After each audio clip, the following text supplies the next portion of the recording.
Hello everybody, my name is Logan Knife, and welcome to a new series on my channel, Damn Late Reviews, a series in which I review older titles, and to kick off this new series, I will be reviewing Assassin's Creed 1, which I've just recently finished doing a playthrough on my channel. You can check that down in the description. But let's just jump into it.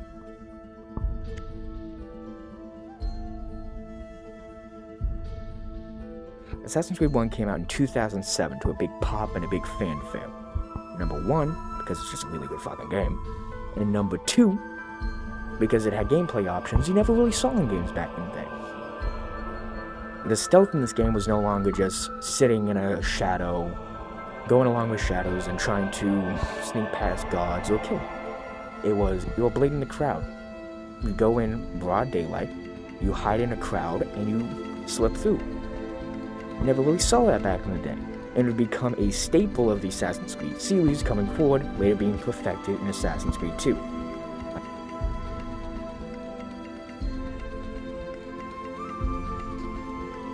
Now, Assassin's Creed 1's gameplay under a modern lens is kind of clunky, but of course, as we all know, clunky does not equate to bad, same thing with how smoothness does not equate to good. But I digress. Assassin's Creed's gameplay can be broken up into 3 portions: combat, stealth, and parkour. Let's talk about combat first. Combat in this game is kind of brain dead. I'm just going to say it outright. At a certain point in the game, you get a parry and riposte move. Basically, it's just a counterattack, and it insta-kills. Most of the time, it insta-kills. Sometimes it doesn't, but it does pretty good damage.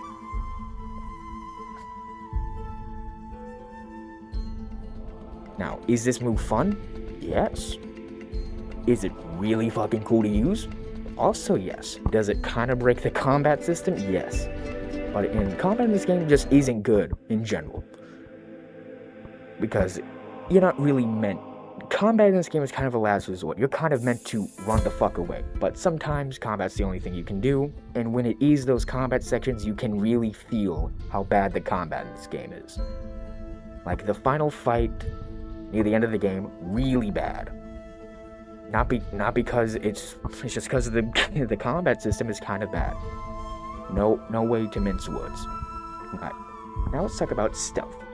Now, unlike other games like Splinter Cell or Thief, the stealth in this game is not about you sticking to shadows and being basically a ghost. It is about being just another blade in the crowd, just another face. Which is really interesting because no game really did this. It got the monicum of social stealth because, well, you don't have social environment and you're slinking through. The social stealth in this game is also kind of clunky. It would be later refined in Assassin's Creed 2 because you can only really hide in certain crowds with the scholars, and the scholars are only in certain sections of the city. So the social stealth aspect of this game is kind of, it's there, but not really used much. It's only used to be getting into cities when you first arrive, or certain areas where it's just impossible to, well, just like climb or something. So you're mainly going to be using the third portion of gameplay, which is parkour. Now, parkour in games before Assassin's Creed was, standard stuff. You'd have wall running, you'd have laches, you'd have stuff like that. But in Assassin's Creed 1, it kind of tried to ground everything, somewhat. You still had goofy shit like, the leap of faith. You had some silly stuff like that. However, it tried to actually show stuff. You would jump between beams, you would lache, you have a couple of volts here and there, and it's just a really decent system. And it better be, because you're going to be using the movement system in parkour 90% of the game. And in some occasions, because of how old the game is, it's really funny having your character grab onto something and slip down because of just the game being glitchy and old. It's really funny, but really annoying sometimes. But of course, I cannot detract that from the game because, number 1, it's the first game in the series. Now, if this was, let's say, the newest game of the series, and it still has some of these issues, oh boy, I would not be very kind. But enough about the gameplay and enough about all this. Let's talk about the story.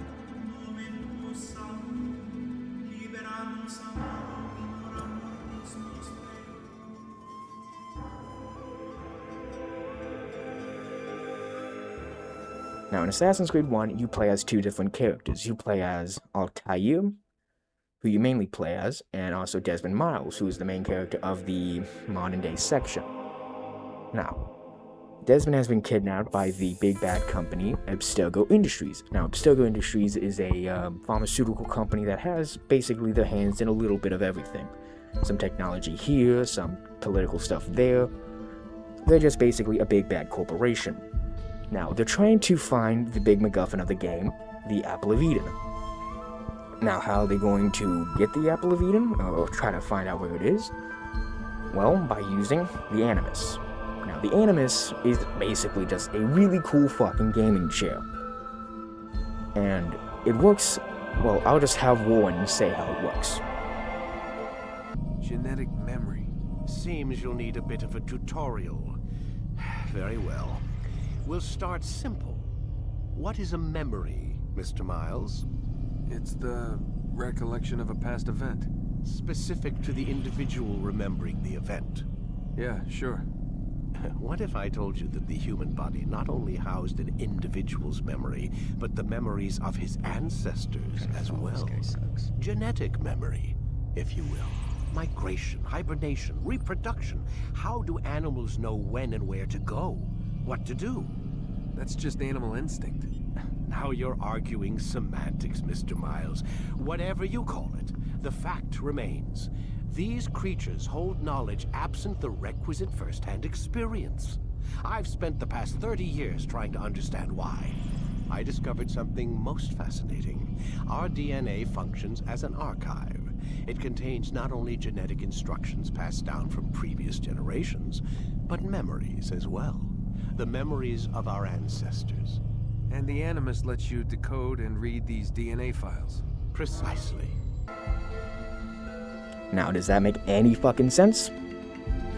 No. Is it really cool? Yeah. So we're just gonna roll with it. When you finally do get control of Altair, you are accompanied by two other assassins underneath Solomon's Temple. These assassins being Malik and Kadir. You were sent there by your Grandmaster Al-Mualim to recover, well, said previously, the MacGuffin of the game.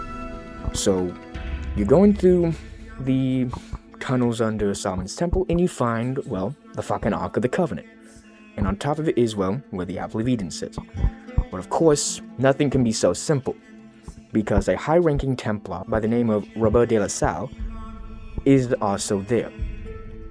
Now, of course, Altair, being the hot-headed guy that he is, he wants to instantly go after Robert de la Salle instead of doing the mission. So, he does that, and everything from there, well, everything just goes fucked. Everything gets fucked. He gets separated from Malik and Kadir, and he has to escape from the tunnels. And after your fuck up at Solomon's Temple, you go back to Masyaf Castle, which is basically the home base of the assassins. And you go to your master, Al-Mualim, and say, the mission was a failure. But actually it wasn't. Malik survived, and he was able to retrieve the Apple of Eden. But of course, because of the big stir-up that Altair did, it led the Templars to Masyaf Castle. So a big defense ensues. You are recalled to the castle's sanctity, and you are told to show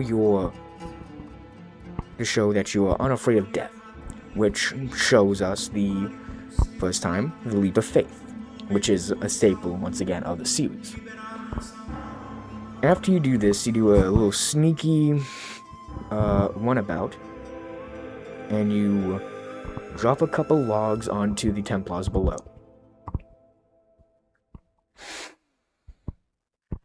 But after this, you'd think it'd be all hunky-dory, sunshine and rainbows, but no.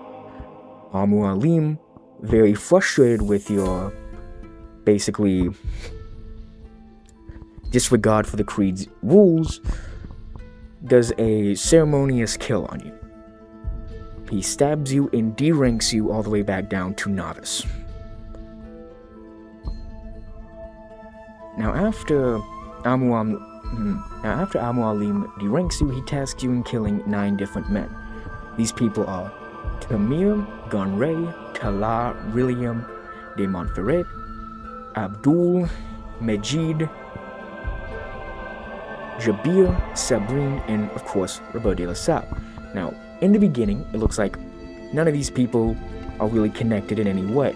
However, they all fly under the same banner of the Templar Order. Not the Knights Templar, but they are basically an offshoot trying to control the world, bring in a new wave of peace. The Assassins and the Templars are very similar in that regard, but the problem is the means in which they do it. And the whole debate of the ends justify the means come up many times. And on your journey of killing all 9 men, you go around the Holy Lands. You go to Damascus, you go to Acre, you go to Jerusalem, and you hunt down and kill everybody on this list to try to get Robert de la Salle to show his head. But of course, it just kind of makes him more, not cowardly, but more reluctant to go out in the open, until you get word that he will be attending a funeral. So you go to crash the funeral, but wait a minute, this isn't Robert de la Salle, this is some woman. This character does not get important until the PSP game, the books, and Assassin's Creed 2 to Revelations, but that doesn't matter today. You get word that he is over in Arsuf now, Robert de la Salle, and you go through a bunch of his minions to finally fight him. And when you do, you can take him down in like 2 minutes. You just have to grab him and toss him to the ground and hit and blade him. And after you do that, a big bombshell drops upon you. There wasn't 9 people, there was 10. And the 10th one was... Is your master, Al-Mualim. Betrayal! What? Betrayal! So yeah, your master, the man you've trusted your entire life, or Altair's life, was a traitor. He was working in cahoots with the Templar Order, and it really shines a parallel between the modern day, because you have Desmond Miles and, well, now his forced mentor, Warren Vidic. Both bearded men that you were supposed to kind of trust turn out to be the enemy. So, after this big bombshell drops upon you, you go back to Masyaf, and it's kind of fucked. Al-Mualim has used the Apple of Eden to control everybody's minds. He sends a bunch of your brothers, a bunch of assassins, to attack you, and you have to kill them. It then leads to a boss fight with Al-Mualim, which is not really good, because it's just the Robert de la Salle fight, but kind of worse. It's a 2-phase fight. You have the first phase, which he makes specters of the 9 people you've killed to attack you. You defeat them all, and then his second phase happens with just 9 of him. Not really interesting, because boss fights in these games aren't really good. But after you do kill him, you get this scene with the Apple of Eden showing where other pieces of Eden are around the world. And then you are removed from the Animus, and it seems that Warren Vidic is going to kill you, because early in the game, he says that when we no longer need use for you, we're gonna kill you. In the most nice words possible, of course. But Lucy, his assistant, tries to spare your life somewhat, tries to extend it a bit to get more use out of you. And when they leave, you go back to your little quarters, and the walls are painted in blood that you can only see with the Eagle Vision. I just realized I forgot to talk about Eagle Vision. Eagle Vision is basically the 6th sense that the assassins use, so they can use it to find people who are enemies and allies by just glancing through a crowd. But he gets the Eagle Vision through the bleeding effect, because he's been in the Animus way too long. and is starting to get some of the abilities of his ancestors.